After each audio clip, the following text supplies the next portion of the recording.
नमस्कार, मैं दिनेश और आप देखना शुरू कर चुके हैं बोलता एमपी की खास मुलाकात में। हम आज कांग्रेस के ऐसे कद्दावर नेता से मिलते हैं। इनका अगर कहा जाए विपरीत हालात में कुछ लोग टूट जाते हैं और वहीं कुछ लोग रिकॉर्ड तोड़ देते हैं। अगर इनके लिए ये शब्द कहे जाएं तो कोई कम नहीं है। ये राजेंद्र भारती जी से हम सीधा बात करेंगे। सर नमस्कार। धन्यवाद आपको। नमस्कार सर, सबसे पहले तो आपको बहुत बहुत शुभकामनाएं जो आपने कांग्रेस का टिकट हासिल किया है।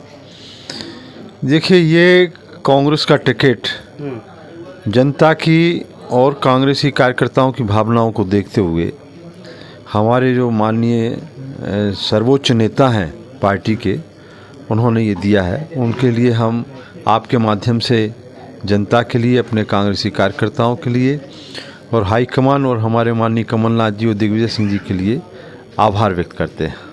क्या लगता है दतिया सर, टिकट को लेकर जो कांग्रेस का टिकट हुआ, इससे पहले कांग्रेस की मजबूती टिकट से पहले मजबूती थी कि अब मजबूती लगती है?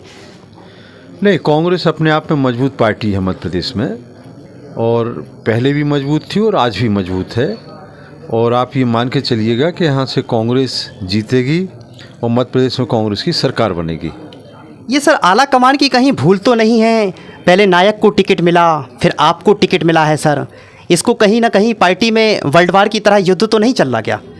नहीं, ये तो पार्टी की एक प्रक्रिया है जो टिकट देने की चलती है। विभिन्न तरह से अपने वो प्रक्रियाओं को अपनाया जाता है और उसी प्रक्रिया के तहत वो टिकट भी दिया गया था और उसी प्रक्रिया के तहत मुझे भी टिकट मिला। क्या है ये सर, जो रूठे हुए नेता हैं उनको मनाने में कितना सक्षम हो गए आप? कोई रूठा हुआ नहीं है। हम सब कांग्रेस परिवार के लोग हैं।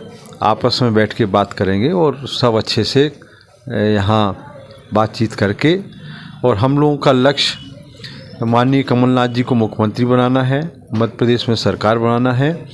और दतिया विधानसभा से विशेष करके यहाँ से जो 15 साल से गृह मंत्री जी हैं, उनका जो भय और आतंक है उसको ख़त्म करने का हम लोगों का मुख्य उद्देश्य है। आप बोलते हैं कि सर भय और आतंक को समाप्त करना है। भाजपा को कांग्रेस की आंख की पुतली दिख रही है और कांग्रेस को पुतला ही नज़र आ रहा है। इसको लेकर क्या कहेंगे सर? नहीं, ये पुतला पुतली की लड़ाई में हम नहीं हैं। ये तो बीजेपी के लोग जाने।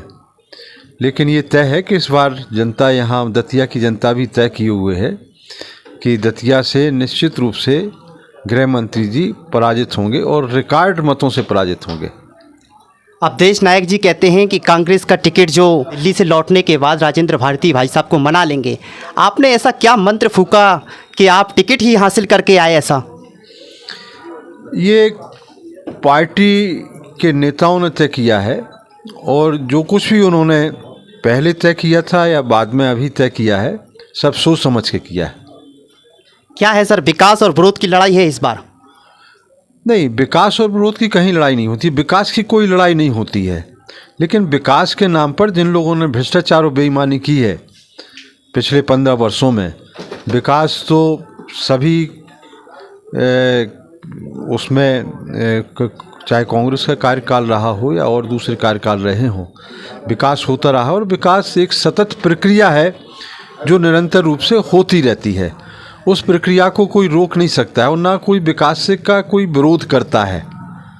लेकिन विकास के नाम पर जो लोग भ्रष्टाचार, बेईमानी, अय्याशी करते हैं, उनका तो विरोध होना ही चाहिए। और विकास होता है जनता के लिए, जनता के हित के लिए।